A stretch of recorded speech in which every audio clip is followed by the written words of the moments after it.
Hi, welcome to AfterParty Answers. I'm Danielle. And I'm Anna. And we are answering your questions today, and I think we have a really interesting one. We do. It's a little long, so I'm going to condense. I'm going to read the beginning. My friend is so obsessed with healthy eating that she's completely annoying and none of us will go to dinner with her. This is not a statistic, but that describes every other woman in Los Angeles. All she talks about is her juicing and how corn syrup is killing us. She's not bulimic or anorexic, but I heard she could have an eating disorder. Is that true?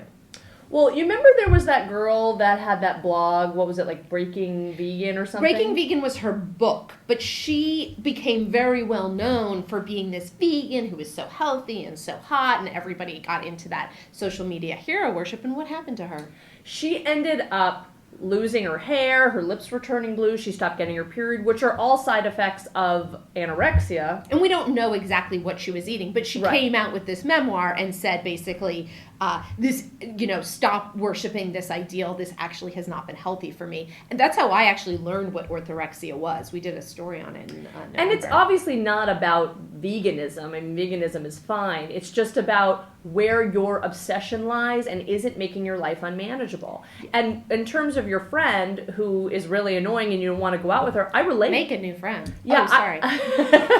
I mean, I relate. No one wants to go out with someone who's obsessed with food and you're feeling like you're being judged by what you're eating. Just to be clear, there was about a 6 to 8 month period where you talked a hell of a lot about cleanses and being a vegan. I like a cleanse. I didn't write this question about but her, I would just never judge anybody else for eating meat or not doing a cleanse or eating corn syrup. And I just feel like, I don't know how this woman feels, but it's making her life unmanageable if her friends are annoyed by it. Speaking of which, I wrote this piece about being an exercise addict, which is debatable. I wrote the statistic. There is a statistic that 15% of exercise addicts are also addicted to drugs, drinking, cigarettes. Yeah, guilty.